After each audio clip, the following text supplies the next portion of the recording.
խոսքը մեծ ապաշրջափակման մասին է։ Մեծ ապաշրջափակում անունն է տալիս Հայաստանի արտգործնախարարը Վաշինգտոնյան համաձայնություններին խորհրդարանում բյուջե 2026-ի նախագիծը ներկայացնելիս։ Սա առաջին հերթին նշանակում է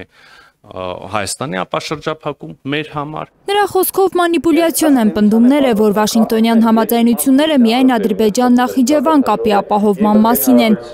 Մեծ ապաշրջափակման մի մասն է այդ կապը ըստ Միրզոյանի։ Ընդ որում, ենթակառուցվածքը, որով այդ կապը օրինակ պետք է իրականացվի, նույն կերպ շահագործվելու է եւ օգտագործվելու է կրկին Հայաստանի Հանրապետության կողմից։ Եթե այդ մեծ ապաշրջափակման ընթացքում չի բացվելու երաշխսադարակ կապը, ապա անիմաստ է դառնալու այդ ապաշրջափակումը Հայաստանի համար, նկատում է ընդդիմադիր պատգամավոր Արթուր Խաչատրյանը։ Նա հիշեցնում է, որ ճանապարհի այդ հատվածի վերաբերյալ Փաշինյանը հայտարարել էր, իրենք ավելի քան առաջարկ են արել Ադրբեջանին, պատասխանել է Բաքուն Երևանի առաջարկին։ Ադրբեջանական կողմի արձագանքի մասին ոչինչ չի ասում Միրզոյանը, բայց վստահեցնում է, երաշխսադարակ կապը մեծ ապաշրջափակման ծրագրի անբաժանելի մաս է։ Չկա տրամաբանություն, երբ որ կաշխատի օրինակ Հայաստանի հարավով անցնող երկաթուղին եւ չի աշխատի Նախիջևանի տարածքով աշխատող երկաթուղին։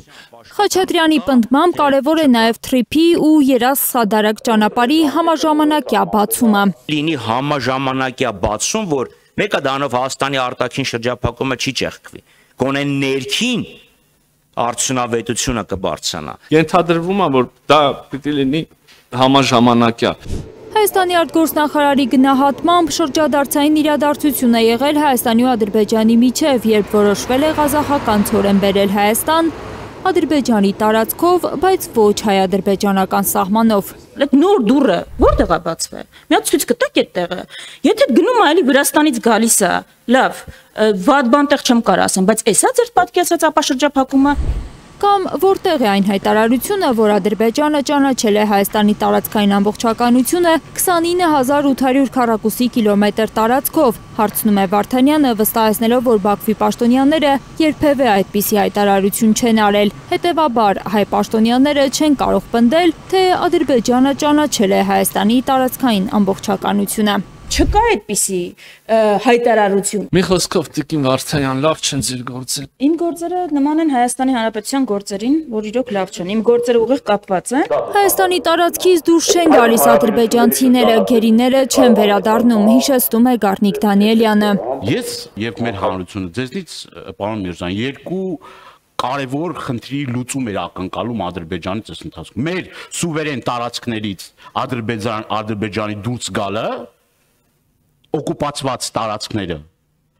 եւ երկրորդը գերիների պատանդառնված անձած ազատ արձակում։ Արգելի պարոն Դանիելյան ջան, եթե թույլ կտաք ձեզ ջանով դիմեմ, ես մեծ համակրանք ունեմ ձեր նկատմամբ, բայց պետքա ցավով խոստովանեմ, որ ձեզ խաբել են։ Միրզոյանը վստահեցնում է, որ ինքն է ճիշտ ասում, թե նախորդ իշխանությունների ճանաչած Հայաստանի տարածքը մոտ 200 քառակուսի կիլոմետրով է պակասել, բայց քանի որ հայկական ուժերի վերահսկողության տակ էլ ադրբեջանական հողեր կան, խնդիրը պետք է լուծել ոչ ռազմական ճանապարհով։ Այս տարածքների, ուրեմն օրինական տերերին մերը մեզ, իրենց, վերադարձի գործընթացը պետք է տեղի ունենա մեկնարկած եւ շարունակվող սահմանների սահմանազատման եւ սահմանագծման գործընթացի շրջանակներում։ Գերիների վերաբերյալ շաբլոն նախադասություն չի ուզում ասել Միրզոյանը, թե աշխատում են այդ ուղղությամբ ամենօրյա ռեժիմով։ Քանի դեռ հերթական արդյունքը չկա, շոշափելի գործողությունը չկա, չեմ ուզում այդ շաբլոն նախադասություն ասել։ Լիլիթ Սարգսյան, Միլենա Պողոսյան, Գագիկ Տեր-Ղազարյան, Հայլուր։ Հայաստանում ու աշխարհում տեղի ունեցող իրադարձությունների մասին առաջինն իմանալու համար բաժանորդագրվեք մեր ալիքին, սեղմեք զանգակը, որ բաց չթողնեք ամենահրատապը, կարևորն ու հետաքրքիրը։